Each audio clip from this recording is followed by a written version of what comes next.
உன்னோடுதான் என் ஜீவன் ஒன்றாக்கினான் நம் தேவன். நீதானம்மா என் தாரம் மாறாதம்மா என் நாடும் இந்த நேசம் பாசம் நாடும் வாழ்க.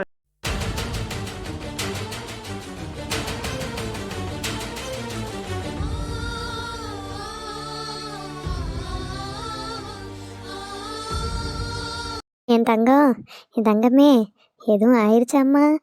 இல்லைம்மா, ஒன்றும் ஆகலை. அதான் மாறன் மாமா வந்து காப்பாற்றிட்டாங்கல்ல. ஐயோ மயில், நான் பெத்த மயில் கழுத்தில் அப்படி கத்தியை வச்சுட்டு நின்னான். ஒரு நிமிஷம் எனக்கு ஈரக்குலையே நடுங்கிடுச்சே. நானும் ரொம்ப பயந்துட்டேம்மா. கத்தியை சும்மா கட்டினாவே பயமாக இருந்திருக்கும். அவன் கழுத்துக்கிட்ட வச்சோன்னே நான் என்ன வெட்டிடுவானோன்னு ரொம்ப பயந்துட்டேன். ஐயோ அம்மா, நீ சொல்லும் போதே எனக்கு அப்படி இருக்கு. நாசமாக போனவன் என் மக காலத்தில் கத்தியை வச்சு என் உயிரையே ஒரு நிமிஷம் பறிச்சிட்டானே. காலத்தில் ஏதாவது வெட்டு காயம் மாதிரி பட்டிருக்கான்னு பாருமா. அப்படி இருந்தால் கூட ஆஸ்பத்திரிக்கு போயிடுவோம். இல்லைம்மா, அப்படி எதுவும் இல்லை. இல்லை பாருமாக்கா, லேசாக வெட்டுப்பட்டிருந்தாலும் அந்த காயம் அப்புறம் அங்கேருந்து ஏதாவது புண்ணு மாதிரி ஆயிரும். நம்ம போயிடுவோம் ஆஸ்பத்திரிக்கு. ஆமாம்மா, இல்லை, அவன் வெட்டுக்கிட்ட தான் கொண்டு வந்தான். ஆனால் என் மேலே எதுவும் படலைம்மா. ஐயோ, எந்த தெய்வம் அப்படி நின்று உன்னை காப்பாத்துச்சோ தெரியல. ஏதோ ஒரு தெய்வம் நின்று உன்னை காப்பாத்திருச்சம்மா. அக்கா பயப்படாதீங்க அக்கா, நம்ம பிள்ளைக்கு ஒன்றும் இல்லை. நீயும் பார்த்துட்டு தானே இருந்த அண்ணக்குடி. என்னால் முடியல, எனக்கே படபடன்னு வருது. ஒன்றும் இல்லைக்கா, நீங்கள் பொறுமையாக பிள்ளைய கூட்டிகிட்டு வீட்டுக்கு போங்க. சரிம்மா. இன்னைக்கியா முத்து, நீ எதுக்கிட்டே அழறா? எங்களால் தானடி உனக்கு இன்னைக்கு இப்படி ஒரு நிலமை. ஏ லூசு, என்ன பேசுகிற நீ? என் கல்யாணத்துக்கு வரேன்னு வரப்போய் இன்னைக்கு உனக்கு ஏதாவது ஒன்று தப்பாக நடந்துருந்துச்சுன்னா நான் என்னடி பண்ணியிருப்பேன்? அதான் எதுவும் நடக்கலடி. இல்லை, அப்படி ஏதாவது ஆயிருந்துச்சுன்னா நானும் செத்துருப்பேன்டி.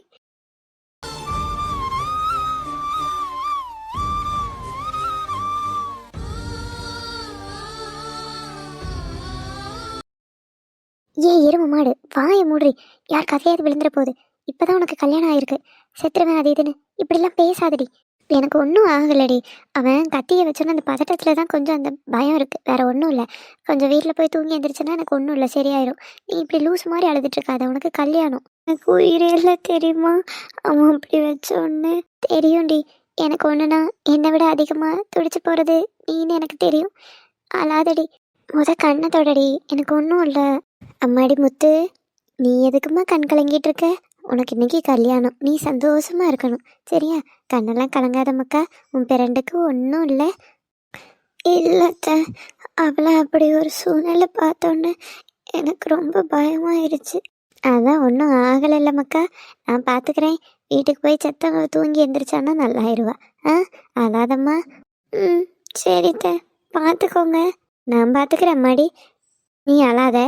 நான் வீட்டுக்கு கூட்டிகிட்டு போகிறேன் என்னம்மா? சரி மக்களே, வீட்டுக்கு போவோமா? போகலாமா. ஐயா மாறா, என் மகளை காப்பாற்றி கொடுத்ததுக்கு ரொம்ப நன்றியா. அத்தை, நான் என்ன மூணாவது மனுஷனா எனக்கு நன்றியெல்லாம் சொல்லிட்டு இருக்கீங்க? உங்களுக்கும் உங்கள் குடும்பத்துக்கும் ஒரு பிரச்சனைனா பார்த்துட்டு நான் சும்மா இருக்க மாட்டேன் அத்தை. நீங்கள் என்னோட அத்தை, அவள் என்னோட அத்தை மக. அவளுக்கு ஒன்றுங்கும் போது நான் எப்படி அமைதியாக இருப்பேன்?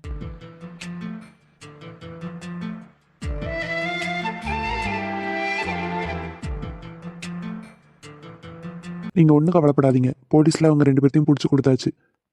இனி அவங்கள போலீஸ் பார்த்துக்குவாங்க. நீங்கள் தைரியமாக வீட்டுக்கு போங்க. எங்கள் அண்ணன் குடும்பத்தில் யாரும் என் கூட பேசக்கூட மாட்டாங்க. என்னை எல்லாம் ஒதுக்கி தான் வச்சுருக்காங்க. ஆனால் என் அண்ணன் மகனி நமக்கு எதுக்குன்னு கண்டும் காணாமல் போகாமல் என் பிள்ளைக்கு ஒன்று ஓடி வந்து காப்பாத்துனேன். என்னைக்கும் நான் இதை மறக்கவே மாட்டேன்யா. என்னவும் சொந்தமாக ஏற்றுக்கிட்டதுக்கு ரொம்ப சந்தோஷப்படுறேங்க. அத்தை, எங்கள் வீட்டில் எல்லாரும் பேசினாலும் பேசலனாலும் என்றைக்கும் நீங்கள் எனக்கு அத்தைங்கிறது மாறாதுல்ல. சீக்கிரம் வீட்லேயே அதை புரிஞ்சு பேசுவாங்க அத்தை. சரிப்பா. இலக்கியா, அடி எதுவும் படலைல்ல? இல்லை மாமா, அடி எதுவும் படலை. பின்ன ஏம்மா அழுகிற? அது அவன் கத்தியை காமிச்சோன்னே கொஞ்சம் ஒரு மாதிரி பதட்டமாக பயமாக இருக்கு மாமா. அதெல்லாம் ஒன்றும் இல்லைம்மா. இந்த மாதிரி சூழ்நிலை எது வந்தாலும் தைரியமாக எதிர்த்து நிற்கணும். இப்படி பயப்படக்கூடாது, சரியா? சரி, நீ வீட்டுக்கு போய் கொஞ்ச நேரம் ரெஸ்ட் எடு. நடந்தது எதையும் மனசில் போட்டு குழப்பாத, சரியா? ஒன்றும் இல்லை. போயிட்டு வா. சரி மாமா. வீடு முன்னாடி என்ன குப்பையா இருக்கு. ஒரு நாளைக்கு எத்தனை தடவை தான் தூத்து பெருக்கிறதோ தெரியல. குப்பை வந்துகிட்டே தான் இருக்கு. நம்ம மரம் வளர்க்கலனாலும் அக்கம் பக்கத்துல வளர்க்குறாவ. காத்துக்கு அந்த இலை சரடு எல்லாம் ஒழுகுது. என்னத்த செய்ய பெருக்கும். என்னங்க, எனக்கு ரொம்ப பயமா இருக்குங்க. பயப்படாதம்மா, எங்க அம்மா புரிஞ்சுக்குவாங்க. அம்மா, அம்மா. வந்துட்டானா இவன்? காலங்காத்தால எங்க தான் போனானா தெரியல. என்னங்க, நடந்ததெல்லாம் ஒத்துக்கிட்டு நம்ம பிள்ளைய அவங்க ஏத்துக்கிடுவாங்களா? தெரியலையே அன்னக்கொடி, என்ன நடக்குதுன்னு பார்ப்போம். ஐயா ரகு, இன்னைக்குதான் முத்துக்கு கல்யாணம் ஆச்சே. பிறகு நீ கூட்டிட்டு வந்திருக்க அவளை? அம்மா, நான் சொல்றத கொஞ்சம் பொறுமையா கேளுங்க. முத்துச்செல்விய நான் தான் கல்யாணம் பண்ணியிருக்கேன். என்னல சொல்ற? இன்னைக்கு அந்த பிள்ளைக்கு கல்யாணம் எல்லாம் கோயிலுக்கு போயிருக்காவ. அங்கிருந்து அந்த பிள்ளைய கூட்டிட்டு வந்து நான் கல்யாணம் முடிச்சிட்டேங்க. உனக்கு கொஞ்சமாவது ஏதாவது மூளைன்னு இருக்கால? இப்படிதான் ஒரு பிள்ளைய கல்யாணம் பண்ற இடத்துல இருந்து கூட்டிட்டு வருவியோ? நான் இப்படியே அவனை வளர்த்தேன். ஏம்மா ஏம்மா, இருங்க, நான் முதல்ல என்ன நடந்ததுன்னு தெளிவா சொல்றேன். அதை கேட்டுட்டு நீங்க மற்றதெல்லாம் பேசுங்க. என்னெல்லாம் பொறுமையா கேட்கணும்? இன்னொருத்தனுக்குன்னு பேசி கல்யாணம் வரைக்கும் போன பிள்ளையை இழுத்துட்டு வந்து கல்யாணம் முடிச்சிருக்க. இது எவ்வளவு பெரிய தப்பு தெரியுமா? அந்த குடும்பத்துல எல்லாரும் இப்ப என்ன நிலைமையில இருப்பாவ? நீ எனக்கு என்ன அந்த பிள்ளைய இங்க கூட்டிட்டு வந்திருக்க? ஐயோ கடவுளே, அவங்க மாப்பிள்ளைய தப்பா நினைச்சிட்டாங்க போல. மைனி, மைனி, தம்பி மேல எந்த தப்பும் இல்லை. என்ன நடந்ததுன்னு அவரு சொல்றத கொஞ்சம் கேளுங்களேன். மைனியா? என்ன அண்ணக்குடி, என்ன பார்த்து மைனிங்கிறா? என்ன அண்ணக்குடி, நான் கூட இவன் சொன்னதை பார்த்து இவன் தான் கோயில்ல இருந்து அந்த பிள்ளையை வலுக்கட்டாயமா இழுத்துட்டு வந்துட்டான்னு நினைச்சேன்.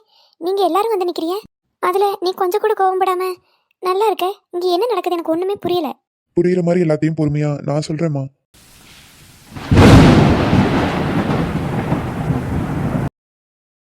இதுதாம்மா நடந்தது. அந்த இடத்துல நான் வேற என்ன பண்றதுன்னு எனக்கு தெரியல. எனக்கு ரொம்ப வருஷமாவே முத்துவை ரொம்ப பிடிக்கும். ஆனா நான் முத்துக்கிட்ட அதை சொன்னது கூட இல்லை. அவங்க வீட்டில் அவளுக்கு ஒரு மாப்பிள்ளை பார்த்துருக்காங்க. அதை போய் நம்ம கெடுக்கக்கூடாது. அவளுக்கும் விருப்பம் இருந்தா நல்லபடியாக அங்கே போய் வாழட்டும் தான் நான் அமைதியாக இருந்தேன். ஆனால் அவன் அவ்வளோ ஒரு கேடு கெட்டவன் தெரிஞ்சும் மனசார என்னால் அப்படி விட முடியாம தான் அந்த கல்யாணத்தை நான் தடுத்து நிறுத்துறதுக்கே போனேன். ஆனால் இவ கழுத்தில் அவன் வலுக்கட்டாயமாக தாலி கட்ட பார்த்தான். எனக்கு ரொம்ப பிடிச்ச பிள்ளை இப்படி ஒரு கெட்டவன் கையில் போகிறது எனக்கு விருப்பம் இல்லை.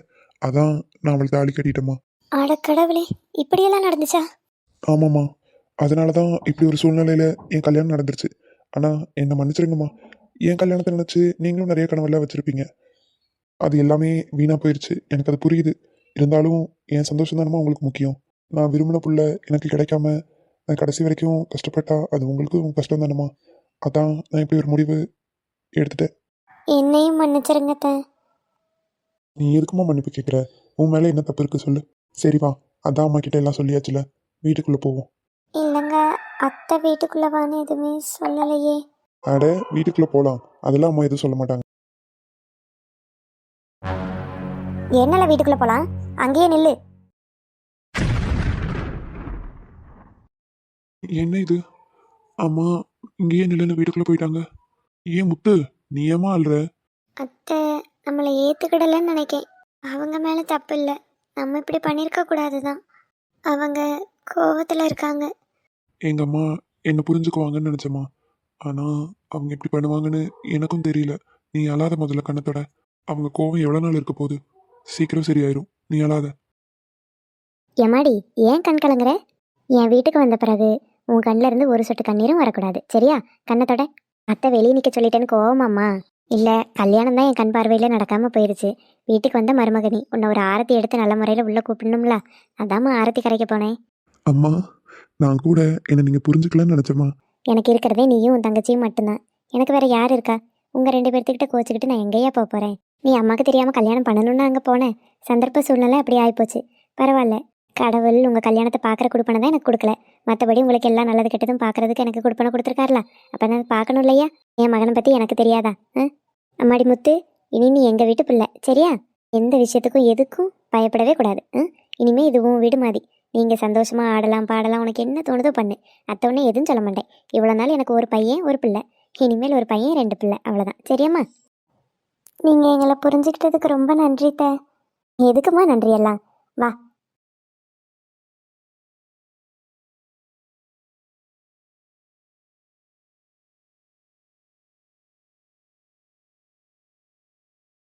நம்ம மகளை ஏற்றுக்கிட்டாங்கங்க. அங்கே பாருங்க, ஆரத்திலாம் எடுக்கிறாவ. பார்க்கவே எவ்வளோ அழகா இருக்கு. ஆமாம்மா, நானும் என்ன பிரச்சனை நடக்க போதோன்னு தான் நினச்சேன். ஆனா அவங்க ரொம்ப நல்லவங்களா இருக்காங்கல்ல. ஆமாங்க, ஆமாங்க. ஆனால் நம்ம மருமவன் நம்மக்கிட்ட இப்போ சொத்து இருக்கு, நம்ம வசதி ஆயிட்டோங்கிறத ஒரு வார்த்தை கூட அவியக்கிட்ட சொல்லவே இல்லை. ஆனால் அவிய அப்பவும் மனப்பூர்வமாக ஏற்றுக்கிறாவ பற்றியலாம். ஆமாம்மா, பணத்துக்காக ஒருத்திக்கிட்ட கொண்டு போய் நம்ம பிள்ளைய ஏமாற தெரிஞ்சோம். ஆனா இவங்க அதை பத்தி மருமக எதுவும் சொல்லவே இல்லை. இருந்தாலும் அவ்வளோ சந்தோஷமா ஏத்துக்கிறாங்க. அவங்க பெருசா நினைக்கிறது பணத்தை இல்லைம்மா, மனுஷங்களன்னு புரிஞ்சுக்கிட்டேன். நான் இதை போய் வெளியே ஊற்றிட்டு வரேன், நீங்கள் 2 பேரும் வீட்டுக்குள்ளே போங்க. என்னம்மா, வலது கால் எடுத்து வச்சு போங்க. சரிங்கம்மா. சரிங்க அத்தை. ஐயோ சம்மந்தி, 2 பேரும் என்ன அங்கே நின்றுட்டு இருக்கிய? வாங்க உள்ள. வாரம் சம்மந்தி, வாரம். தம்பி, சொல்லுங்கம்மா.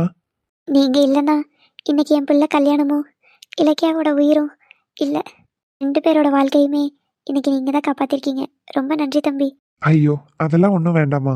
ஆனால் என் காலத்துக்கும் என் குடும்பமே உங்களை மறக்க மாட்டேன் தம்பி. எங்களுக்கு அவ்வளோ பெரிய உதவியை செஞ்சுருக்கீங்க. அம்மா, திரும்ப திரும்ப அதையே சொல்லாதீங்கம்மா, எனக்கு சங்கட்டமா இருக்கு. சரி தம்பி, வாங்க. சம்மந்தி அம்மா கூப்பிட்டாங்க, வீட்டுக்கு போகலாம். இல்லைம்மா, எனக்கு கொஞ்சம் வேலை இருக்கு. நீங்க போயிட்டு வாங்க, நான் பிறகு வந்து அவங்கள பார்த்துக்கிடுறேன். என்ன தம்பி இப்படி சொல்கிறீங்க? உள்ளே வந்து கொஞ்சம் இருந்துட்டு போகலாம்ல? வயலில் ஏதோ கொஞ்சம் பிரச்சனை ஆகிட்டு போலம்மா. ஃபோனுக்கு மேலே ஃபோன் அடிச்சுட்டே இருக்காவ. நான் தான் வீட்டில் கொண்டு வந்து விடுற வரைக்கும் இருக்கணும்னு தான் இருந்தேன். எதுவும் தப்பாக நினச்சிக்கிடாதீங்க. நான் கண்டிப்பாக உங்கள் வீட்டுக்கும் வரேன். கொஞ்சம் நேரம் கழிச்சு நான் அவனையும் வந்து பார்த்துக்கிடுறேன். என்னம்மா? ஐயோ அப்படியா? சரிங்க தம்பி. அம்மா, நீங்கள் ஒன்றும் பயப்படாதீங்க. ரகு முத்துச்செல்வியை நல்லா பார்த்துக்கிடுவான். அவிய சந்தோஷமாக வாழ்வாவ.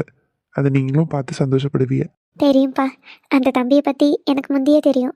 ஆனால் அவங்க குடும்பமும் நல்லவங்க தானே இன்னைக்கு நான் கண்ணால் பார்த்து தெரிஞ்சுக்கிட்டேன். எனக்கு ரொம்ப சந்தோஷமா இருக்கியா. என் பிள்ளை நல்ல இடத்துல வாழ போகிறான்.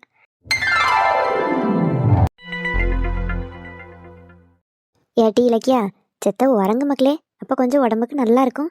இப்பயும் நல்லா தான் ஆச்சிருக்கு. இல்லைம்மா, உன் முகமே ஒரே வாட்டமாக இருக்கு. செத்த போய் உறங்குமா. ஆச்சி சொல்கிறவல்ல, போய் கேளுமக்கா. இல்லைம்மா, நான் உறங்கி பார்த்தேன், எனக்கு உறக்கமே வரல. கசகசன்னு இருந்துச்சு, அதான் போய் குளிச்சுட்டு வந்துட்டேன். எம்மாடி, உனக்கு லேசா கழுத்தில் தொண்டையில் ஏதாவது வலிக்கிற மாதிரி இருந்தால் உடனே சொல்லிடணும். என்ன சின்ன காயந்தானு விட்டுறாத. நமக்கு தெரியாமல் கூட லேசாக கத்தி பட்டிருக்கலாம்ல. சரி ஆச்சி, நான் அப்படி வலிச்சா சொல்கிறேன். நீங்கள் ஏன் 2 பேரும் வருத்தமாகவே இருக்கீங்க? அதான் எனக்கு ஒன்றும் ஆகலையே. ஒன்றும் ஆகலைன்னு அப்படியே சந்தோஷமாக சிரிச்சிட்டு இருக்க முடியுமாம்மா? உங்கள் அம்மா சொன்னதை கேட்டு எனக்கே அவ்வளோ கஷ்டமாக இருக்குது. அவள் கண்ணால் பார்த்துருக்கா, அவளுக்கு எவ்வளோ கஷ்டமாக இருக்கும். நீங்கள் இப்படி சோகமாகவே இருந்தால் எனக்கும் வருத்தமாக இருக்கும்ல ஆச்சி. அந்த நேரம் என் அண்ணன் மகன் மட்டும் இல்லைன்னா என் மகன் நிலமை என்ன ஆயிருக்கும்? அந்த பையனை நானும் சின்ன வயசுலேருந்து ஆசையாக தூக்கி கொஞ்சி அவனுக்கு விளையாட்டு காமிச்சு சோறு ஊட்டி ஒன்றும் பண்ணதில்லை. அவன் இவ்வளோ பெருசாக வளர்ந்துருக்கான். அவனுக்கு நான் எதுவுமே பண்ணதில்லை. ஆனால் அந்த பையன் நமக்கு ஒன்றுன்னு நம்ம குடும்பத்துக்கு ஒன்றுன்னு உடனே துடிக்கிறான். அம்மாடி தெய்வான, தான் ஆடாட்டாலும் தான் தசை ஆடுன்னு சொல்லுவாவல்ல, அந்த மாதிரி தான்மா. என்னதான் அவங்க இத்தனை வருஷம் ஒரு கோபத்தில் பேசாமல் இருந்தாலும் பாத்தியா, நம்ம அத்தைக்கு ஒன்று அத்தை மகளுக்கு ஒன்றுன்னு அவனால் தாங்கிக்கிட முடியல. உடனே ஓடி வந்து உதவி செஞ்சுருக்கான். கடவுள் அவன் ரூபத்தில் வந்து நம்ம பிள்ளையை காப்பாற்றிட்டான்னு நினச்சிக்குவோம். இனி அதை நினச்சி வருத்தப்பட்டு என்ன ஆக போகுது? இனி நம்ம பிள்ளைங்கள நம்ம தான் ஜாக்கிரதையாக பார்த்துக்கணும். ஜாக்கிரதையாக தானத்தை இத்தனை வருஷம் பார்த்துக்கிட்டேன். நானும் அப்படி ஏதாவது ஆகும்னு நினச்சா அவளை கல்யாணத்துக்கு கூட்டிகிட்டு போனேன். போன இடத்துல இப்படியெல்லாம் நடக்கும்னு நான் என்ன கனவாத்தே கண்டேன். சரிம்மா சரி, நீ அதையே நினச்சி மனசு வேதனைப்படாத. வாச்சத்தில் சாப்பிடு. வேண்டாத்த, எனக்கு மனசுக்கே சரியில்லை. அப்படிலாம் சொல்லக்கூடாதுமா. ஒரு மனுஷனுக்கு சந்தோஷம் மட்டுமே வாழ்க்கையாக இருக்காது, அதே மாதிரி துக்கம் மட்டுமே வாழ்க்கையாகவும் இருக்காது. பகல்னு ஒன்று இருந்தால் இரவுன்னு ஒன்று வருதில்லாமா, அந்த மாதிரி தான் இன்பமும் துன்பமும் மாறி மாறி தான் வரும். அதை ஏற்றுக்கொள்கிற பக்குவம் நமக்கு வரணுமா. அதையே நினச்சி நம்ம வயிறை காய போட்டால் என்ன ஆகிறது சொல்லு? ஒழுங்காக சாப்பிட்டாதான் நம்ம உடம்பு நமக்கு நல்லாயிருக்கும். இல்லைன்னா அதில் ஏதாவது கோளாறு ஆகிட்டுனா அதுக்கு பாடு பார்க்கணும். சாப்பாடெல்லாம் வேண்டான்னு சொல்லாதம்மா, சாப்பிடு. அம்மாடி இலக்கியா, நீயும் செத்த போட்டு தரேன், சாப்பிடு. என்னம்மா? வேண்டாம் ஆச்சி. நீ ஏம்மா அழுதுகிட்டே இருக்கா? அதான் ஒன்றும் ஆவலல்ல. அழல ஆச்சி, நான் நல்லா தான் இருக்கேன். எங்கே நல்லா இருக்க? நல்லா பயந்து போயிருக்க, உன் முகத்தை பார்த்தாலே தெரியுது. எம்மாடி, ஜுரம் அடிச்சதுன்னா உடனே சொல்லு, ஆஸ்பத்திரிக்கு போயிடலாம். என்ன ஜுரம்லாம் ஒன்றும் அடிக்கல ஆச்சி. ஏட்டி தெய்வான, புள்ள முகமும் ஒரு மாதிரி வாட்டமே இல்லை, பயந்து தான் போயிருக்கான்னு நினைக்கிறேன். சாயங்காலம் கோயிலுக்கு கூட்டிகிட்டு போய் கொஞ்சம் சேர்த்து மந்திரிச்சு கயிறு கட்டி கூட்டிகிட்டு வருவோமா? சரித்த, அதுக்கு முந்தையே போனாலும் போகலான்ட்டு. சரி, அப்போ 2 பேரும் வந்து சாப்பிடுங்க. சாப்பிட்ட பிறகு பிள்ளைய கூட்டிகிட்டு போய் மந்திரிச்சிட்டு வருவோம். கொஞ்சம் பிள்ளாத யோசிக்காமல் இருந்தால் தான் நல்லா இருப்பா. அதையே நினச்சிட்டு இருந்தா பயப்படுவா. சரித்த.